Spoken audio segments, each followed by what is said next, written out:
Hi යාළුවනේ කොහොමද ඔයාලට? අද මං හදන්නේ පොලොස් ඇඹුලක්. හැබැයි විශේෂත්වය තියෙන්නේ ටින් කරන ලද පොලොස්. ඒවා තමයි අද හදන්නේ. මම මෙතනට පොලොස් ටින් දෙකක් අරන් තියෙනවා.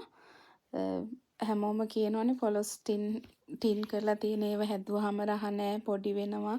එහෙම කියලා ඉතින් නෑ එහෙම නෑ. හරිම රසට හදන්න පුළුවන්. අපි ෆ්‍රෙෂ් ඒවා වගේම රසට හදන්න පුළුවන්. කුරුඳු එනසාල් කරාමුණටි උළුහල් ටිකක් දාගන්න. ඒකටම මිරිස් කුඩු තේ හැඳි එකහමාරක් දාගන්න. 3-5ක් මේ තේ හැන්දක් දාගන්න. කහ කුඩු ටිකක් දාගන්න. ගම්මිරිස් ටිකක් දාගන්න. හොඳට ලුණු දාගන්න. ගොරකැත්තකුත් දාන්න ඒකටම. හොඳට කලවම් කරන්න. හොඳට කලවම් කරගන්න. කෑලිවල මිරිස් පහේ ගෑවෙන්න හොඳට මික්ස් කරන්න ඕනේ. කරපිංචා රම්පේ හැමදේම දාලා හොඳින් මික්ස් කරගන්න. මික්ස් කරලා විනාඩි 20ක් විතර තියලා තියන්න. විනාඩි 20ක් විතර හොඳට පහේ අල්ලන්න ඕනේ පොලොස් කෑල්ලට. එතකොට තමයි රස එන්නේ.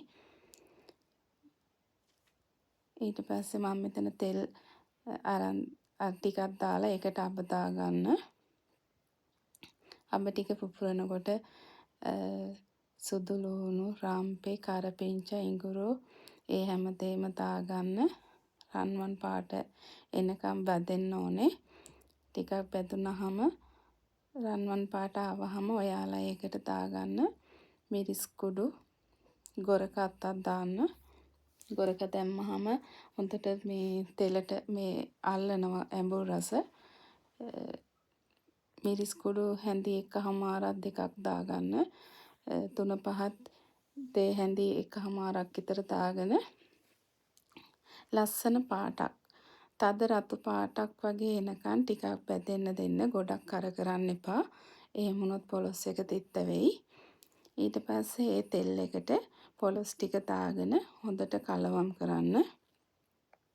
හොඳට කලවම් කරලා වහලා තෙලේ තැම්බෙන්න තියන්න විනාඩි 10ක් විතර තියන්න. මම මෙතන පොල් පිටි අරන් තියෙන්නේ. පොල් පිටි මේස හැඳි 6-7ක් දාගන්න. මදි වගේ වුණොත් පස්සේ ඔයාට දාගන්න පුළුවන්. උණු වතුරෙන් දිය කරගන්න පොල් පිටි.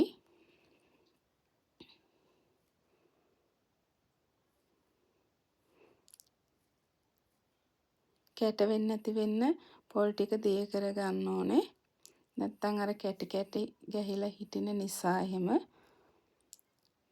මම උණු වතුර දාගත්තේ හොඳට කලවම් කරන්න. හොඳින් කලවම් කරලා පොලොස් එකට දාන්න. දැන් ඒකේ බාගෙට වතුර උණලා වගේ තියෙන්නේ. අපි වතුර දැම්මේ නැහැ. තෙලෙන් විතරයි තිබ්බේ.